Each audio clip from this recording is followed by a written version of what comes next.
से शुरुआत करना चाहूँगा ताकि सभी लोग थोड़े से अलर्ट हो जाएं इसमें।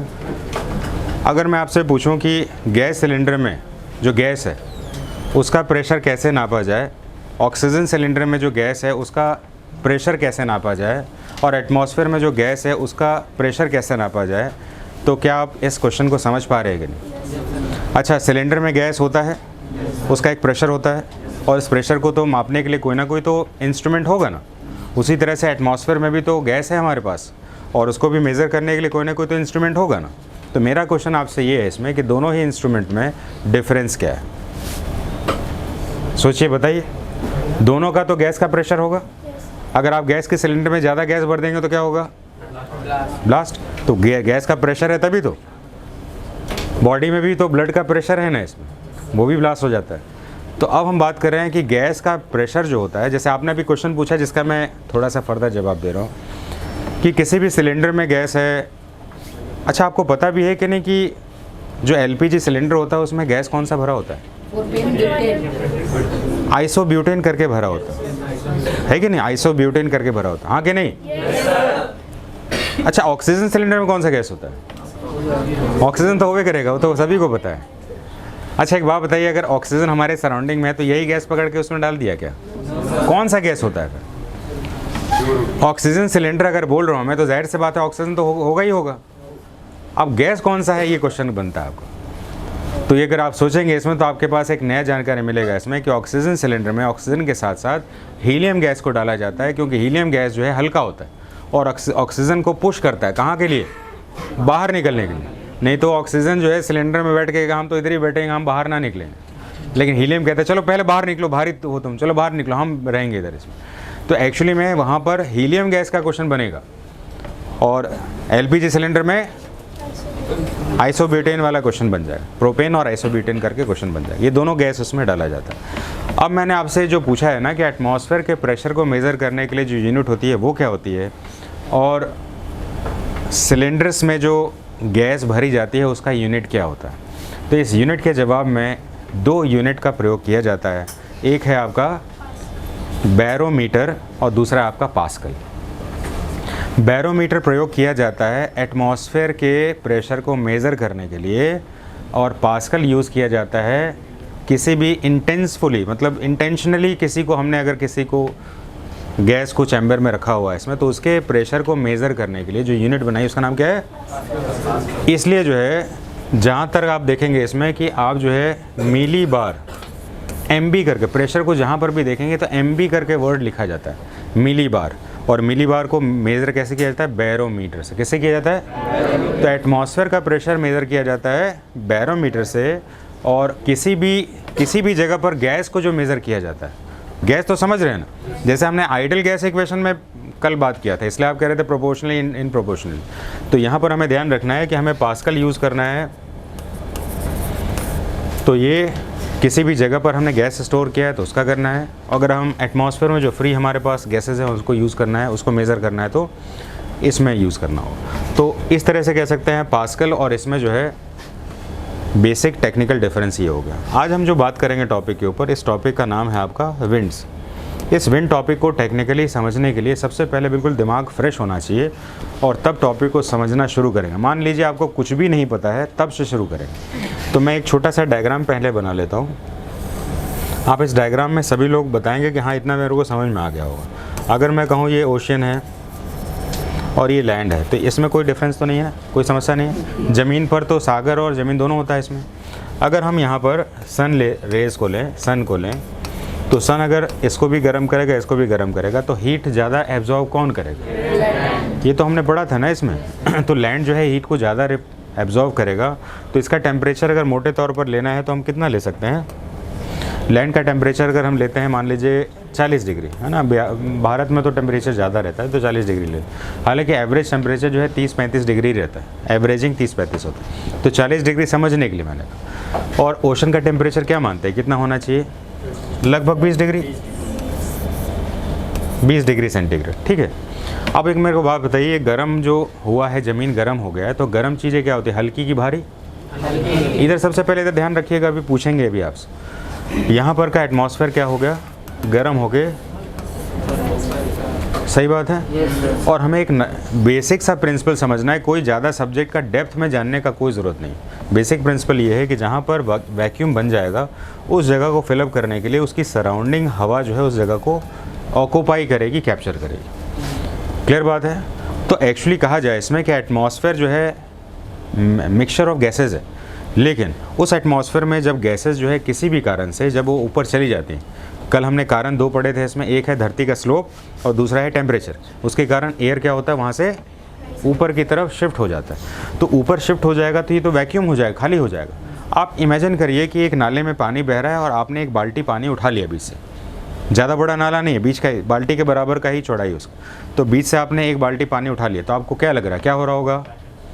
पानी एक ही तरफ से भरेगा कि दोनों तरफ से भरेगा? पानी कुछ समय में दोनों तरफ से पहले उस गड्ढे को भरेगा, तब पानी फ्लो स्टार्ट करेगा। क्या इमेजिन हो पा रहा है आपको? लाइफ के प्रैक्टिकल एग्जांपल्स ले रहे हैं ताकि दिमाग में फिगर बने पहले। तो सबसे पहले ध्यान रखना है कि जहाँ पर ये गैस ऊपर उड़ गई, अब जहाँ जहाँ से इसको हल्की और भारी हवा मिलेगी वो यहाँ से चलेगी। तो एक्चुअली में विंड का मतलब होता है मूवमेंट ऑफ एयर।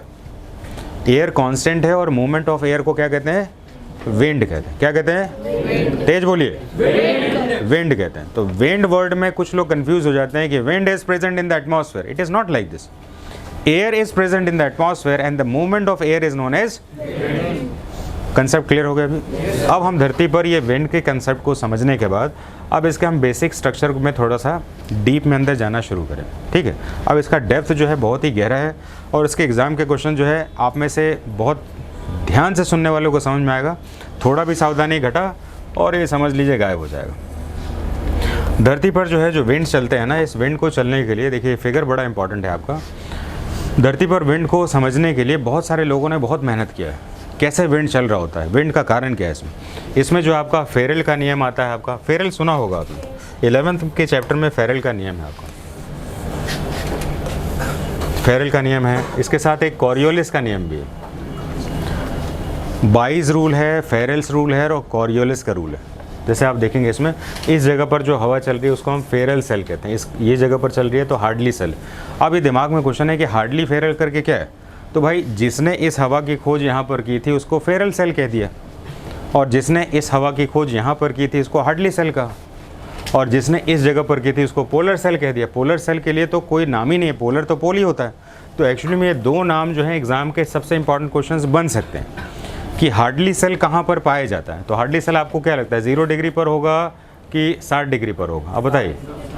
हार्डली 0 से स्टार्ट हो रहा है। देखिए अगर ये क्वेश्चन ऐसा बन जाए कि Hadley cell is associated with, अगर मैं कहूँ 30 डिग्री, 60 डिग्री, 90 डिग्री, तो क्या आंसर होगा? तो 30, जाहिर सा बात है ये 30 डिग्री तक ही जा रहा है, 60 डिग्री तो यहाँ पर होगा जो कि फेरल का सेल है। ऐसे क्वेश्चन को समझने के लिए बिल्कुल अलर्ट रहना ज़रूरी है। तो धरती पर हवा जो चल रही है ना, ये हवा बहुत आसानी से समझने के लिए नहीं है। इसके लिए फेरल का नियम बनाया आपको, इसके लिए थम्बोल्ट का नियम बताया आपको, इसके लिए बाइज का रूल बताया आपको, और इसके लिए आपको जो है कैरियोलिस का नियम बताया। ये सारे नाम हम अभी लिखने वाले हैं। तो सबसे पहले धरती पर ये हवा जो चल रही है ना, ये हवा को ढूंढने वाला कौन, किसने ढूंढा है? तो हार्डली ने ढूंढा है। तो हार्डली ने जहाँ पर ढूंढा है तो उसको इस जगह की हवा का सेल कह दिया। अगर एग्जाम में पूछा जाए कि Hadley cell blows mainly in which part of the earth, तो कहाँ पर बताएंगे? 30 डिग्री, 0 से 30 डिग्री के बीच। और हार्डली फेरल का हवा कहाँ पर चलता है? 30 डिग्री से 60 डिग्री के बीच में। पहला क्वेश्चन तो ये बन जाएगा। इसलिए डायग्राम जब बनाएंगे तो ध्यान से चलना होगा हमें, और इसके लिए हमने ये सेक्शंस को लिख दिया है इसमें। अब दूसरा क्वेश्चन हमें समझ में नहीं आता है कि हवा जो है जो टेढ़े मेढ़े लाइनें खींची है, क्या हम कुछ भी बना दे तो चलेगा क्या? ये कुछ भी बना दे तो नहीं चलेगा, बहुत ही टेक्निकल वर्ड है इसमें।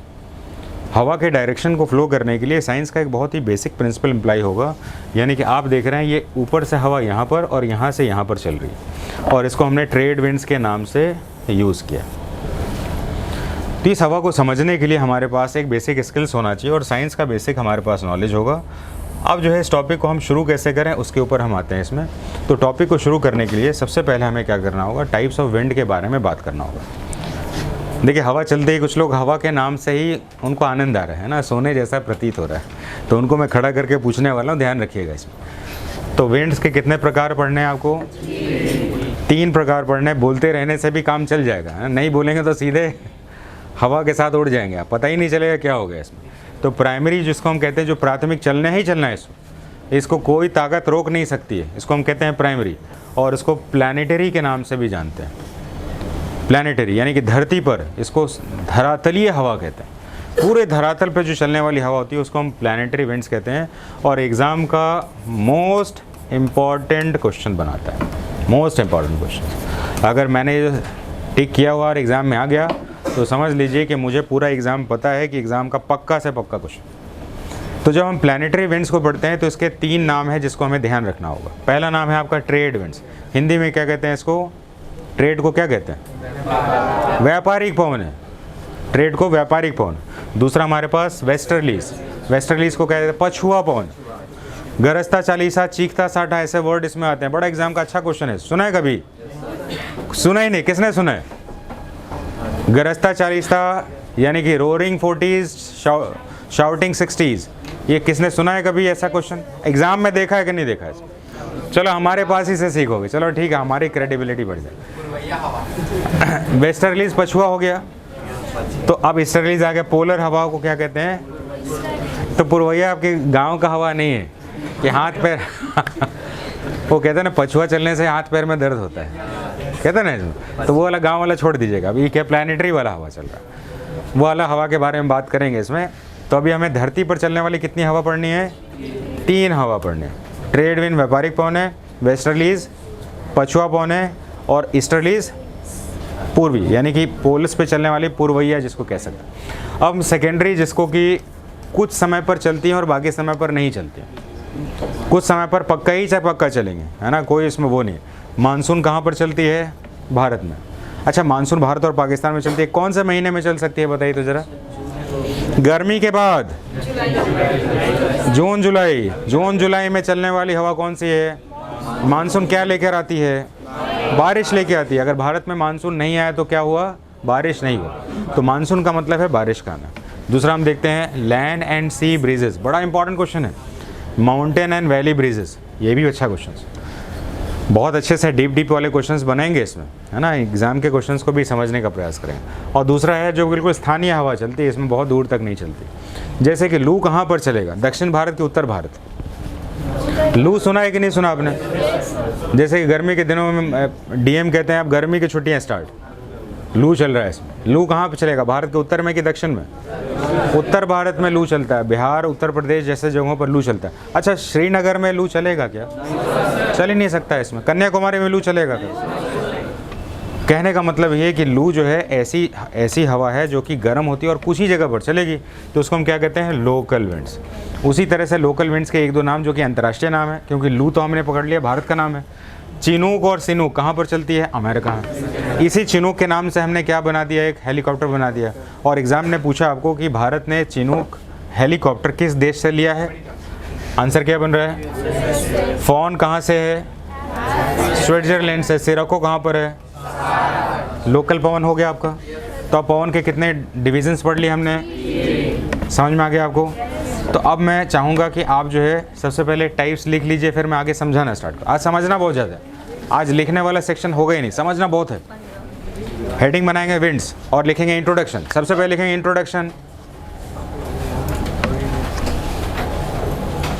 constant atmosphere in the constant atmosphere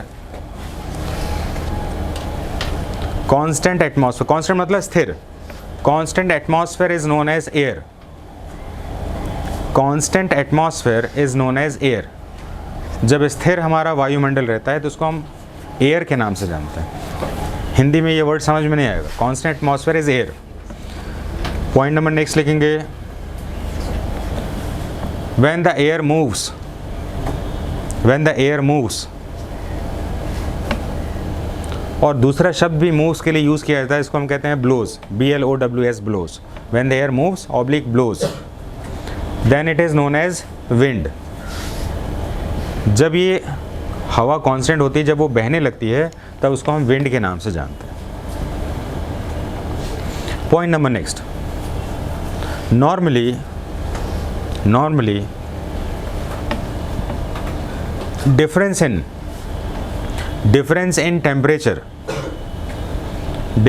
temperature on the surface of earth difference in temperature on the surface of earth causes formation of wind, causes formation of wind. मैं चाहूँगा ये वाला डायग्राम थोड़ा सा बना के देखिएगा आप, बनाइए इसको. ये ज़मीन हो गया आपका, ये लैंड एरिया हो गया. डायग्राम सभी का बनना चाहिए, ध्यान रखेंगे. फिर से नोटबुक चेक करेंगे आप, डायग्राम ध्यान से बनाएंगे. ये सन है आपका,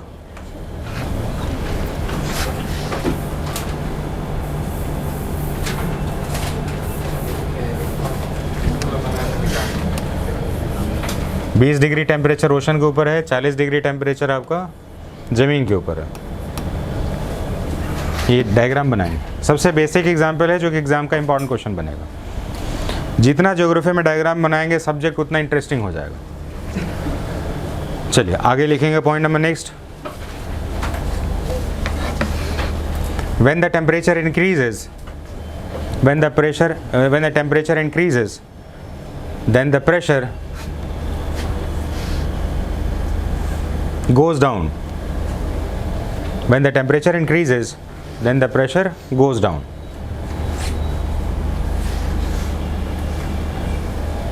इसको हमने समझ लिया. अब मेरे को एक बात बताइए, ध्यान से सुनेंगे. थोड़ी देर हमने पहले बात किया था, क्या टेम्परेचर बढ़ने से प्रेशर पे फ़र्क पड़ेगा? ये बात गैस के सिलेंडर पर लागू होती है क्या? ऑक्सीजन सिलेंडर पर लागू होती है क्या? तो अब मुझे बताइए कि दोनों का मेज़रमेंट यूनिट एक कैसे होगा? गैस को कभी सिलेंडर को गर्म करके प्रेशर को ऊपर नीचे करते देखा किसी ने? नहीं देखा हमने. लेकिन एटमॉस्फेयर में टेम्परेचर के साथ प्रेशर का इन्ग्रेडिएंट बढ़ता घटता है इसमें. तो इसलिए जो है हम एटमॉस्फेयर में जब एटमॉस्फेयर के प्रेशर को नापते हैं तो उसको हम कहते हैं बैरोमीटर. क्या कहते हैं? अरे बोल नहीं रहा तुम. मिलीबार इसका यूनिट है, मिलीबार इसका यूनिट. और जबकि अगर हम किसी भी स्टोरेज एयर को नापते हैं जो हमने स्टोर किया हुआ, उसको हम पास्कल कहते हैं. दोनों में डिफरेंस समझ में आ रहा है आपको? हाँ ना तो बोल दीजिए. तो डायग्राम बना लिए तो नीचे लिखिए जल्दी से 2 पॉइंट, जल्दी से लिखो. Barometer is used to measure atmospheric pressure. Barometer is used to measure atmospheric pressure and its unit is MB, millibar. और इसका यूनिट जो होगा वो मिलीबार हो. And its unit is MB. हमारे स्पीड से रहना है आपको. MB अंडरलाइन करके रख दीजिए और इसको स्टार बना दीजिए. एग्जाम का क्वेश्चन है आपका.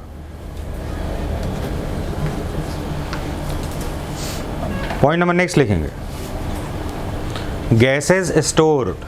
Gases store purposefully. अगर हमने गैस को पर्पसफुली स्टोर किया हुआ है, ब्रैकेट में क्या लिख सकते हैं? Gas cylinder, oxygen cylinder. Example लिख लीजिएगा. Gas cylinder, oxygen cylinder. Then it is measured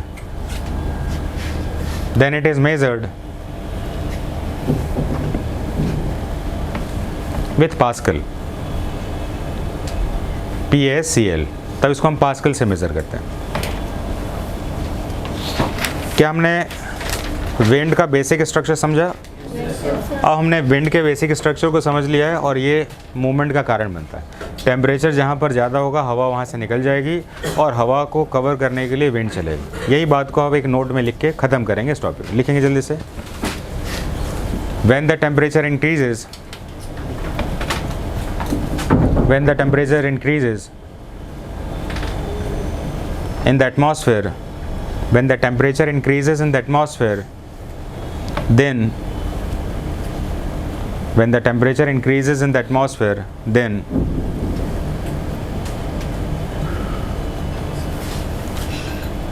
the pressure goes down and it causes, इसी को पूरा लिख रहा है, and it causes formation of wind, and it causes formation of wind. अब यहाँ लिखने के बाद जल्दी से हम दूसरे टॉपिक पॉइंट पर आ जाते हैं. लिखेंगे इसमें टाइप्स ऑफ विंड.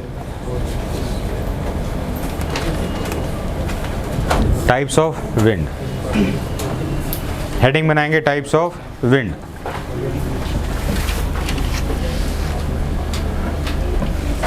तो अभी हमने विंड तो पढ़ लिया इसमें कि मेनली यही कॉज करता है इसमें। अब हम लिखेंगे इसमें there are mainly 3 different types of winds. There are mainly 3 different types of winds on the earth. तो पृथ्वी पर जो है मुख्य रूप से 3 प्रकार के हवा को पढ़ा जाता है। There are mainly 3 different types of winds on the earth. Aditya, put your attention over there, है ना। अभी से मुंह खोलेंगे फिर बाद में 0 हो जाएगा। कितने प्रकार के विंड है? 3। पहले लिखेंगे प्राइमरी, जिसको हम प्लैनेटरी के नाम से भी जानते हैं। दोनों एक ही वर्ड है, दोनों में से कोई चॉइस नहीं करना, दोनों ही एक वर्ड है। Primary oblique planetary, primary oblique planetary. नीचे भी कुछ ना लिखिएगा। अभी नेक्स्ट लिखिए सेकेंडरी ऑब्लिक पीरियोडिक, ये दोनों एक ही वर्ड है, secondary oblique periodic.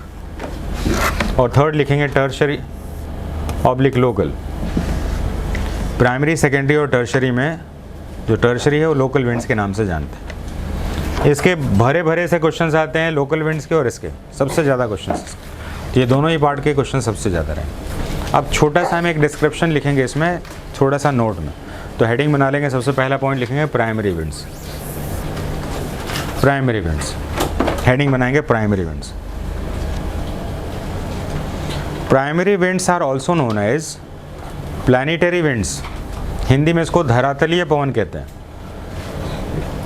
Primary winds are also known as planetary winds which covers a large area, which covers a large area on the earth.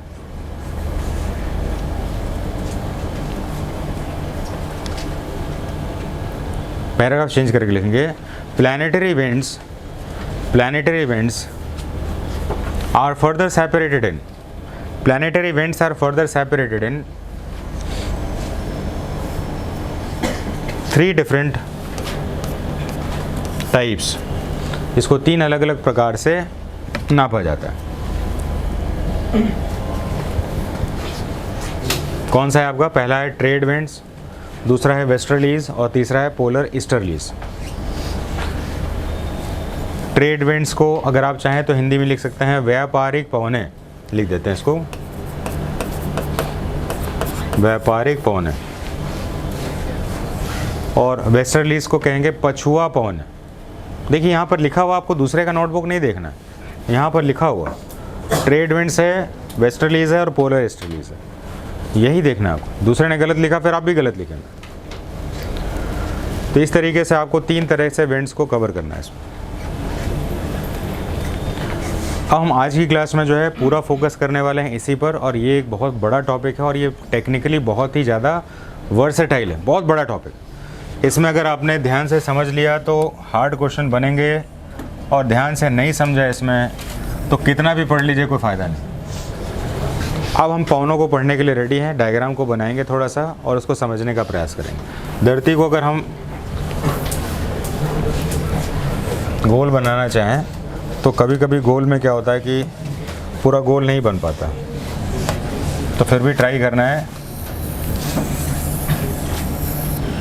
धरती ऐसा गोल बन जाए। अभी आप देखिएगा सर, इसमें ज़्यादा भी दिमाग ना लगाना।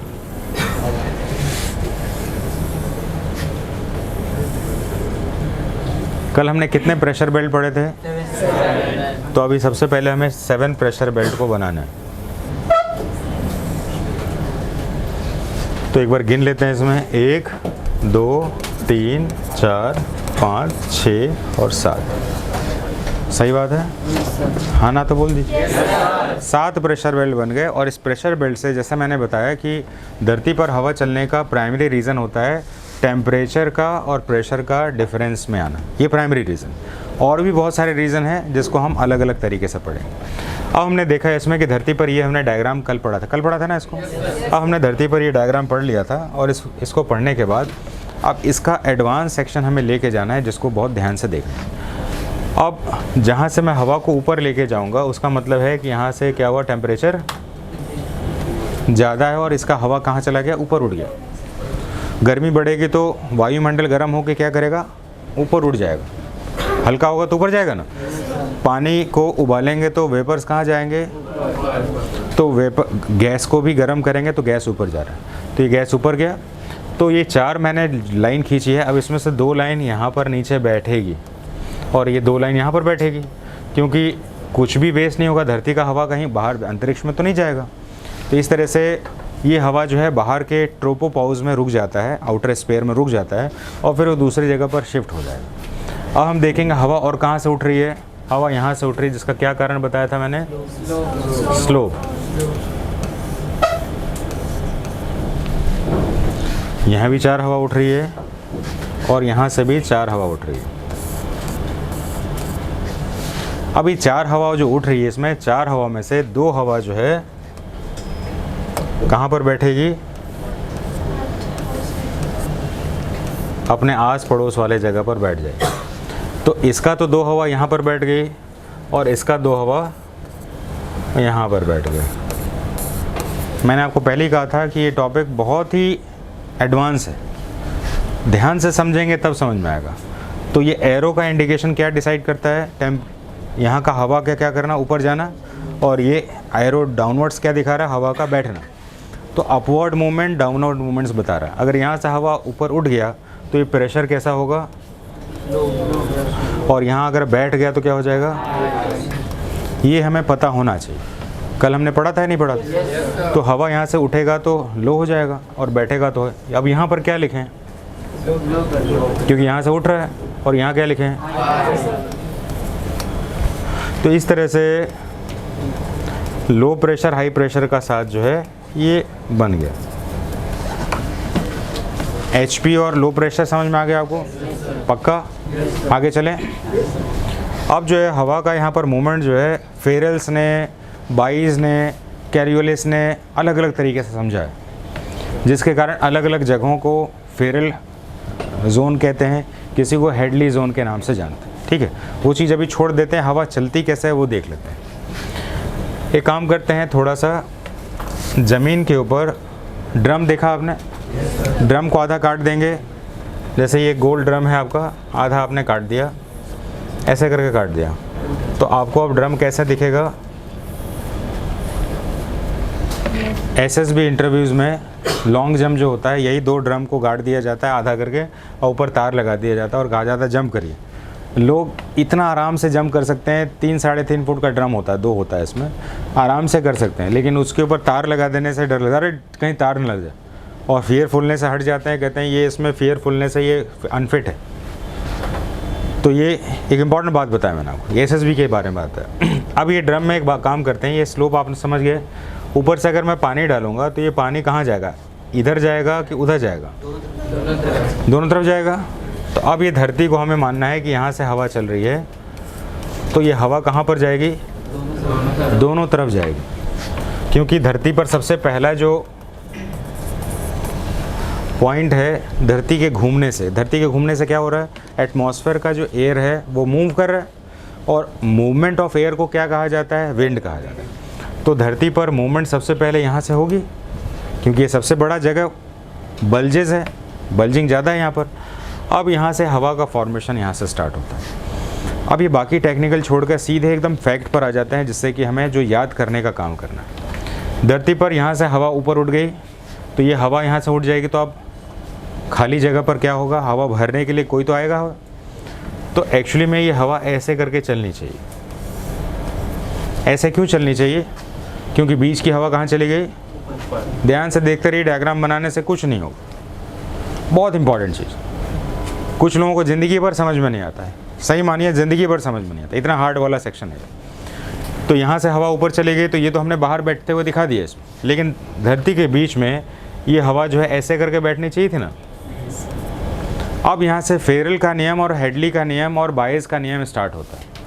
अब उन्होंने कहा कि भाई नॉर्थ में जो हवा जो है ना, वो सीधे नहीं राइट हैंड साइड चलेगी। नॉर्थ में कैसे चलेगी, और साउथ से हवा कैसे चलेगी, लेफ्ट हैंड साइड चलेगी। ठीक बात है। तो नॉर्थ में राइट और साउथ में, समझ में आ गया आपको? ये बार बार बोलूँगा, ध्यान से सुनना है आपको। आप बताइए कि इस एरो की जगह पर आप चल रहे होते हैं तो आपका राइट कौन सा होता है, ये है कि ये है, एक्स है कि वाई है, पक्का? आप एरो की तरफ अपना फेस करके चलिए। आपका राइट कौन सा हुआ, एक्स वाई? क्लियर है? तो आप ये हवा ऐसे नहीं चलेगा, अब ये हवा ऐसे चलेगा।